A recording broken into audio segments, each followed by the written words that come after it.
या जो ड्रग तस्करीचा आरोप तुमच्यावर करण्यात आलेला आहे तर त्याच्याबद्दल तुम्हाला नक्की काय सांगायचं आहे? माझा जागेशी काही संबंध नाही. उबाटा आणि काँग्रेसच्या काही नेत्यांनी माझ्या विरोधात केलेले आरोप बिनबुडाचे आणि निराधार आणि खोटे आहेत.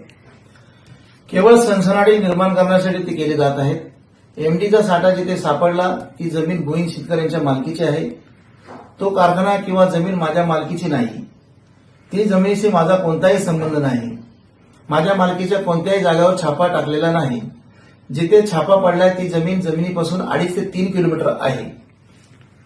माझ्या जमिनीचा सातबारा 17/1 या क्रमांकाचा आहे. ही सातबारा आहे. अंतर छापा पडलेला त्या जमिनीचा सर्वे क्रमांक 4/1 आहे. आणि सुषमाताईंनी जरा माहिती घेऊन जर बोलले असते तर बरं झालं असतं. ही जमीन योगायोगा नाही तर वडिलोपार्जित असल्याने आमच्याकडे ही जमीन त्याचा अब्लिक क्रमांक हा 30/10 आहे. इथून जे घटना घडली आहे त्याचा कमीत कमी 15 ते 16 किलोमीटर अंतर आहे. आमच्या इथे कुठलेही 5 स्टार हॉटेल होणार नाही. इथे काही कृषी पर्यटन करण्याचा माझा मानस आहे. स्थानिकांना रोजगार मिळावा ही आमचा एक उद्देश आहे. आमची ही जागा रणजित शिंदेना विक्रेत आलेली आहे. त्याचे कागदपत्र बी आमच्याकडे उपलब्ध आहेत.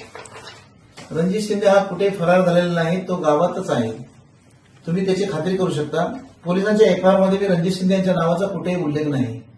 त्याचा या गुन्ह्यात कोणताही संबंध नाही. पोलिसांनी स्पष्ट केलेले आहे. तिथल्या हॉटेलमधून आरोपींना कोणतेही जेवण जात नव्हतं हे पोलिसांनी चौकशीत सिद्ध केलेलं आहे. केवळ राजकीय दोषापोटी हे सर्व आरोप केले जात आहे.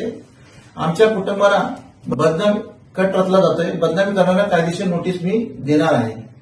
त्यांनी आरोप मागे घेतले नाहीत तर त्यांच्या विरोधात आबरू नुकसानाचा दावा दाखल केला जाईल.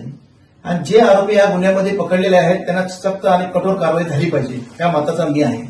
आणि जे इतर आरोपी असतील त्यांना मी पकडून आत्मीय टाकण्याचा या मताचा मी आहे.